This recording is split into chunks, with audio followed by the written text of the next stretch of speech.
자, 여러분 이번 시간부터서는 소득세법에 대해서 공부해 볼 텐데요. 세무 2급에서 이론이 가장 중요한 게 소득세법입니다. 그러니까 세무 2급 그러면 사실은 소득세법을 중점적으로 공부하는 게 좋죠. 왜? 전산 회계 1급 때 뭐 재무회계, 원가회계 또 뭐까지 했죠? 소득세법 하기 전에 부가세법까지. 그것은 회계 1급에서 내용들이 거의 뭐 비슷하고 조금 더 추가된다라고 보시면 되는데 소득세법은 새로운 과목이 추가된 거잖아요.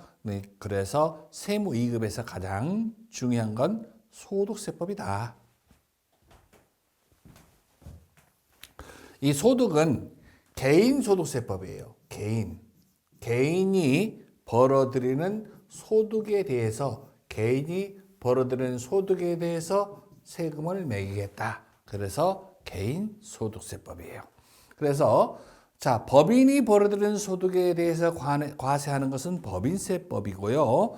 여기서는 개인이 벌어들이는 소득에 대해서 과세한다.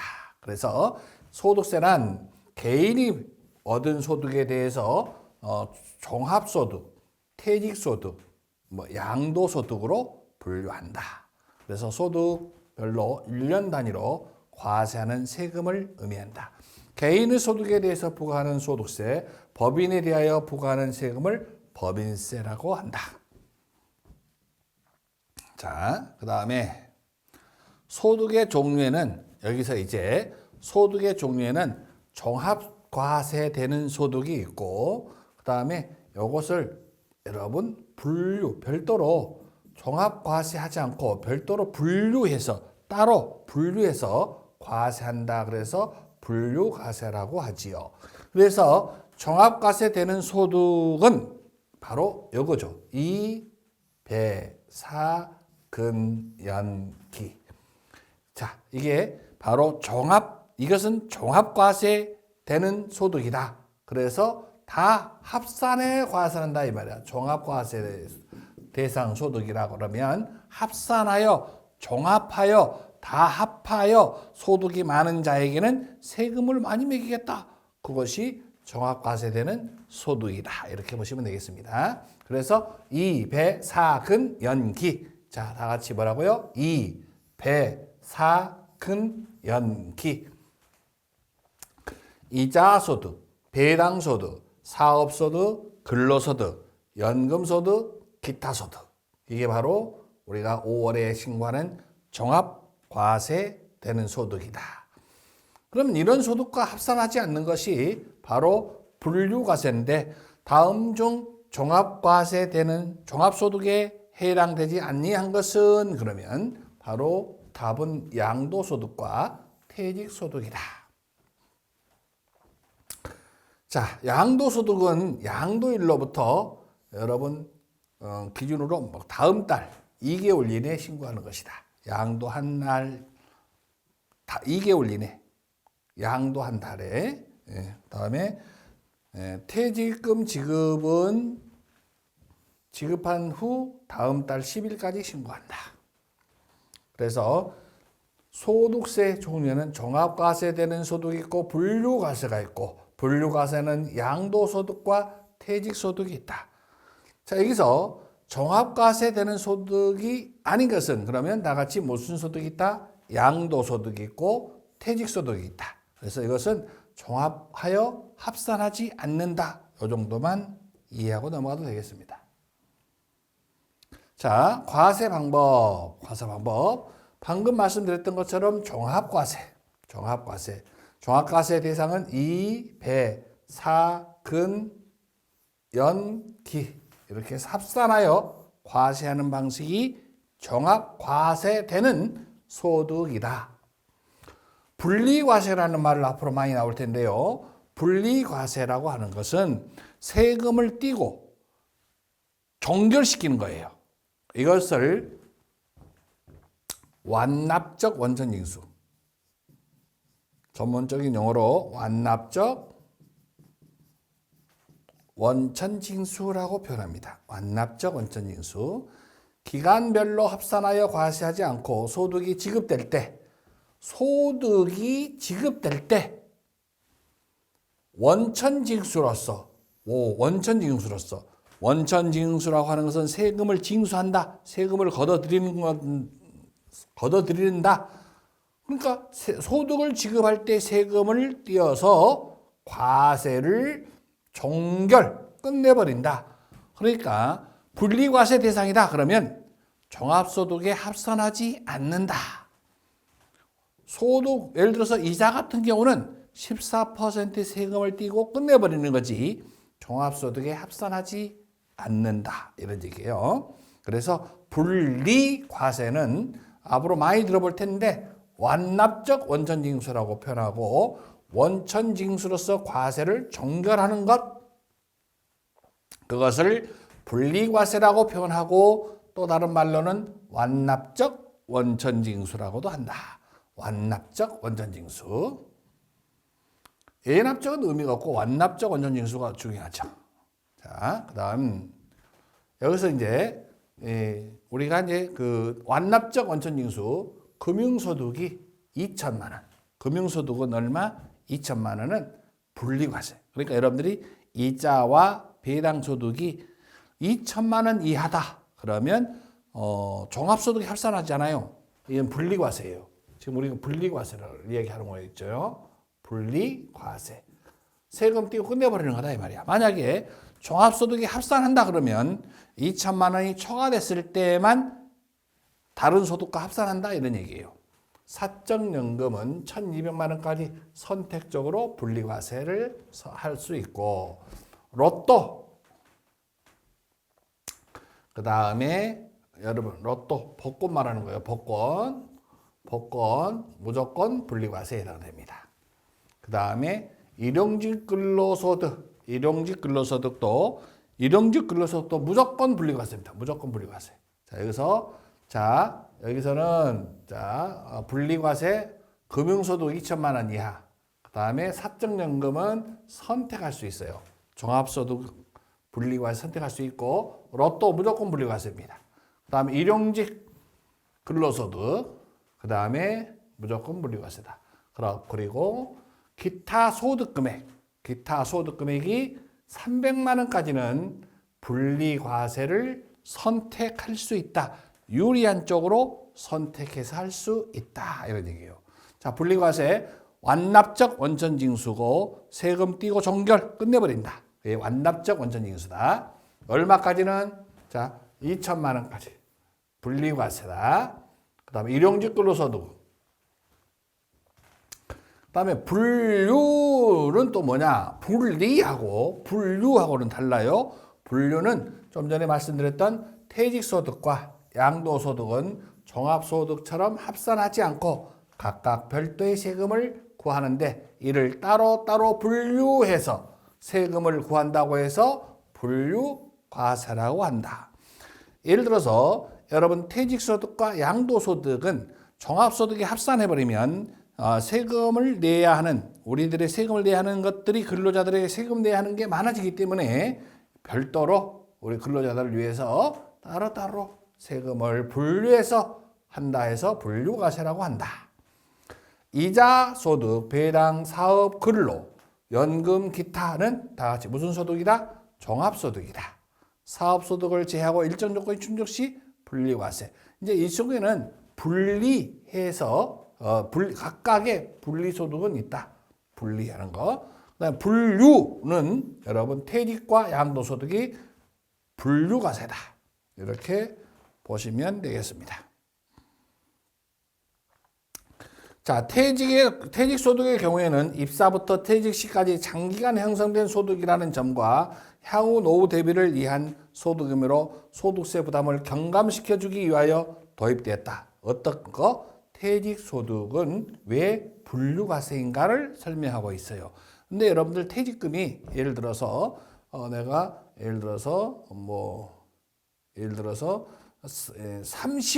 예를 들어서 세금 퇴직금을 띄었다. 50억을 했다. 50억, 30억. 예를 들어서 40% 세금을 떼어봐. 예를 들어서 그러면 4, 3, 12, 12억을 세금을 떼어가래. 12억을.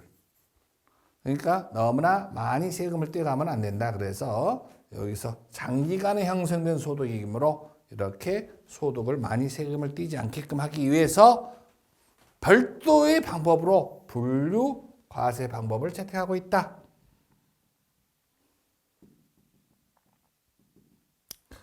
그래서 각각의 우리가 이 부가세법에도 특징이 있다시피 소득세, 법인세도 각각의 특징이 있습니다. 자, 여기 이제 우리가 부가세 말고 이제 소득세잖아요. 소득세의 특징을 알아본다면 누진과세다. 누진. 그러니까 우리 소득세 부가세는 누구에게나 10%를 적용하고 있기 때문에 역진성 완화라는 말이 나오죠. 그걸 해결하고자 역진성 완화라는 말이 나오는데 그것은 면세와 관련된 거고 여기는 이제 각 소득 구간별로 가장 낮은 율은 6%에서 가장 높은 율은 45% 이렇게 소득이 많은 자에게는 구간별로 정해놔서 소득 세금을 더 높게 적용하겠다. 그래서 누진과세 제도를 채택하고 있다.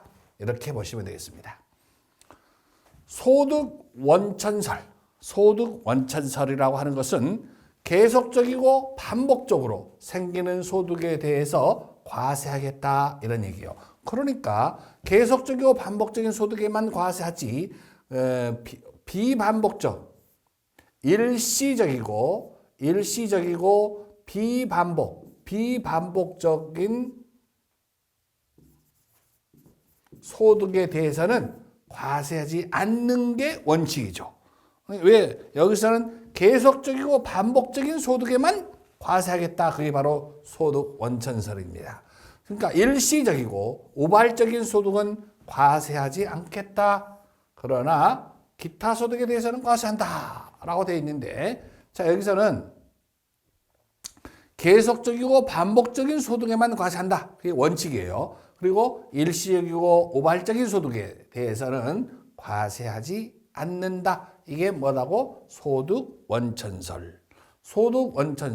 그러니까 소득 원천설은 이렇게 열거주의 과세 제도를 채택하고 있다. 소득 원천설, 일시적이고 반복적인 소득에만 계속적이고 반복적인 소득에만 과세하는 거고 열거주의를 제도를 채택하고 있다.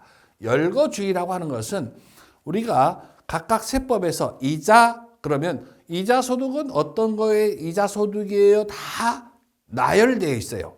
1번부터 쫙 이런 게 이자 소득이에요 라고 원칙은 열거주의예요. 세법에서 열거된 소득만 과세하는 것으로서 세법에 열거되어 있지 않는 미열거 소득은 과세할 수가 없다. 이게 원칙이에요. 그러니까 열거되어 있는 것만 과세하겠다. 그게 바로 열거주의였다.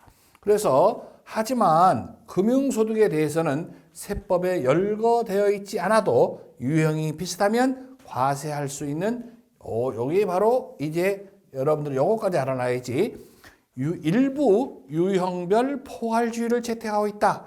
자, 열거주의의 반대말은 바로 포괄주의인데 포괄주의라고 하는 것은 열거가 되어 있든 열거가 되어 있지 않든 계속 반복적이든 비반복적이든 다 과세한다는 건데 포괄주의, 유형별 포괄주의. 그러니까 이거 무슨 말이냐?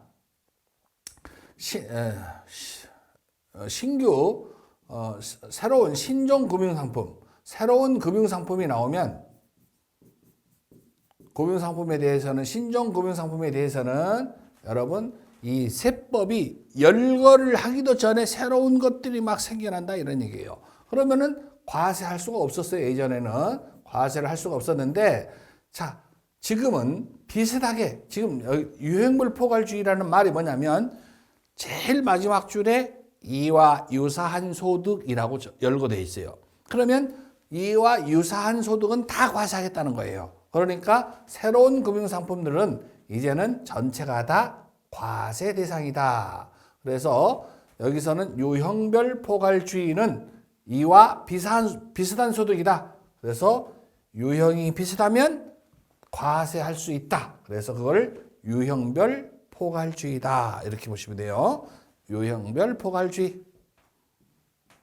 원칙은 소득 원천설 열거되어 있어야만 원래는 과세하는데 일부 금융상품과 같은 경우는 유형별 포괄주의를 채택하고 있다.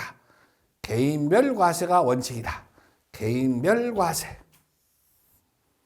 조세 회피 목적으로 공동사업장의 소득에 대해서는 세대 단위로 과세한다. 예외적으로. 원칙은 개인별 과세가 맞고, 다음은 개인별 과세에 넘어서 인적공제. 이것을 인적공제가 바로 인세다. 우리가 반대말은 뭐예요? 우리가 그 소득세법이나 법인세는 바로 인세다. 인적공제 제도를 채택하고 있다. 인세다. 그러나 우리가 부가세는 물세라고 그러죠. 부가세는 물세. 부가세는 물세. 자, 개인의 생계를 위한 비용으로서 공제한 후 과세를 하는데 인적공제, 여기서 부양가족과 부양가족에 들어가는 각종 비용에 대해서 공제를 한 후 세금을 과세한다. 인적공제, 개인의 생계를 위한 비용을 공제한 후 과세를 한다. 인적공제 제도를 채택하고 있고 신고 납부 제도를 한다.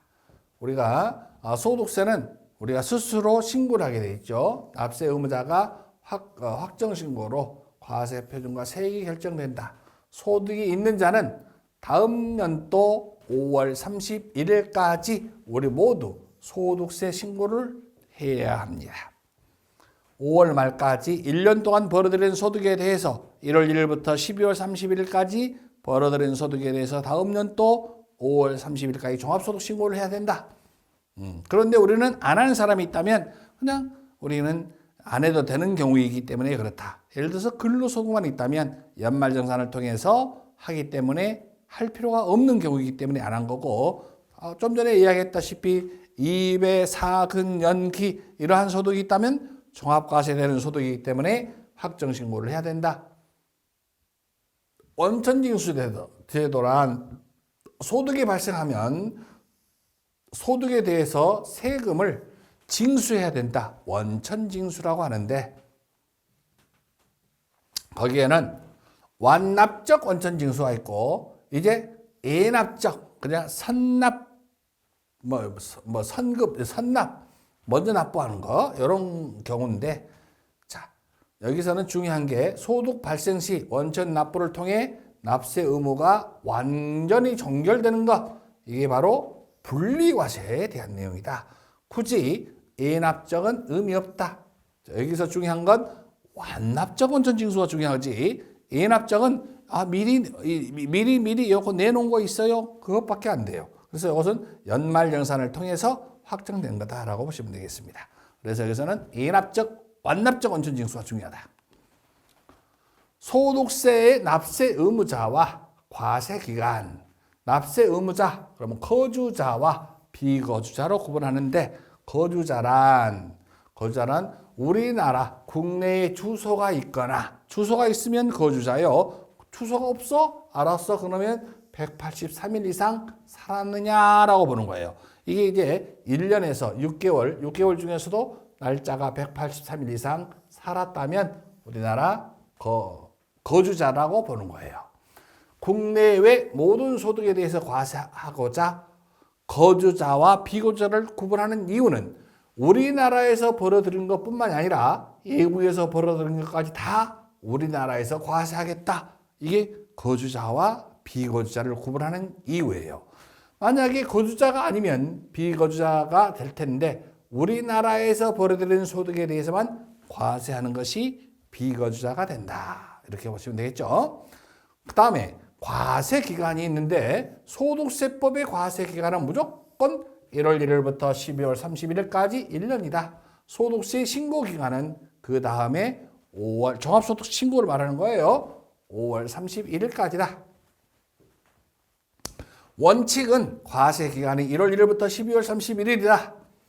그러나 사망이나 출국하는 경우가 있다면 1월 1일부터 사망하는 날과 예외적으로 출국하는 날이 예외 규정이다. 이렇게 보시면 되겠어요. 예외 규정이다. 자, 납세지는 어떻게 되느냐? 납세지는 거주자는 거주자는 어디예요? 주소지 관할 세무서예요. 주소지. 그러니까 납세지는 우리가 그 부가세는 납세지가 어디였나요? 부가세는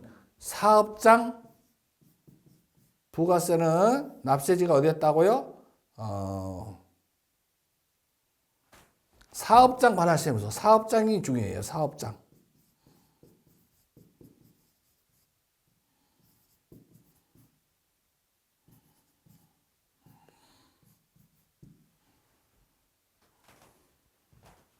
주소지, 소득세는 주소지 관할 세무서다. 비거주자라 그러면 국내 사업장이 있다. 그러면 바로 국내 사업장, 주된 사업장 이렇게 되겠죠.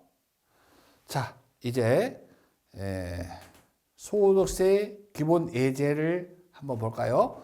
소득세에 대한 설명이 다 옳지 않는 것은 소득세는 종합과세와 분리과세를 병행하고 있다. 맞아요.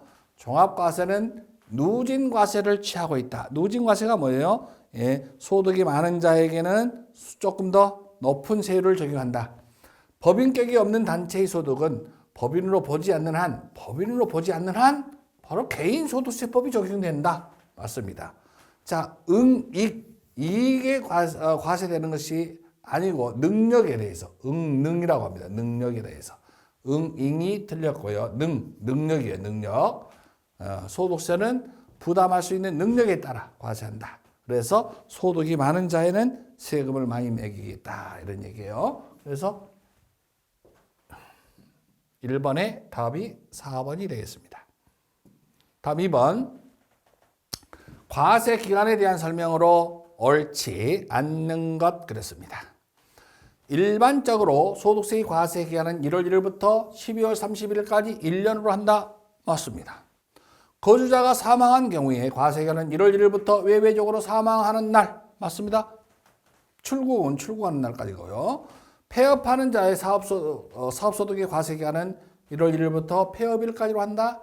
요건 틀렸어요. 사망하는 거와 우리가 출국하는 경우는 두 가지 예외가 있지만 이것은 폐업일까지가 아니에요.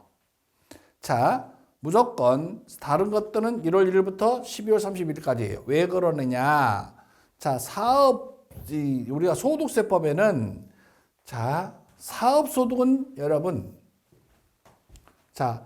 이, 배, 사, 근, 연, 기가 종합과세되는 소득이 있죠? 이 사업소득은 일부예요. 일부. 그러니까 다른 소득들이 있을 수 있어요. 그러니까 이건 사업을 폐업했다 하더라도 다른 소득은 다 있을 수 있으므로 폐업하고는 상관이 없어요. 이건 아주 틀리기 쉬운 문제예요. 자, 그래서 소득세의 과세 기간은 사업의 개시나 폐업에 영향을 받지 않는다. 많이 틀리는 문구이기 때문에 이거 좀 주의 있게 봐야 합니다. 거주자가 주소 또는 거소를 국외로 이전하여 비거주자가 되는 경우에 과세 기간은 1월 1일부터 이게 바로 출구한 날을 말하는 거. 출구하는 날. 출구하는 날과 사망하는 날은 예외적인 규정을 두고 있다. 다음 3번 가볼까요? 자, 유형별 포괄주의를 채택하고 있는 소득의 종류는 세법이 열거하고 있는 소득만 과세하는 것으로서 세법이 열거되어 있지 않는 미열거 소득은 과세할 수가 없는 것이다. 하지만 특정한 소득의 경우에는 세법이 열거되어 있지 않아도 유형이 비슷하면 과세할 수 있는데 이게 유형별 포괄주의인데 어디에만 그런 게 있다? 금융소득에만 그런 것이 있더라. 그래서 3번의 답은 1번이 되겠습니다. 이렇게 해서 금융소득에 대해서 알아봤습니다. 다음 시간에는 종합소득세에 대해서 알아보도록 하겠습니다. 여러분 여기까지 고생 많았습니다. 수고했습니다.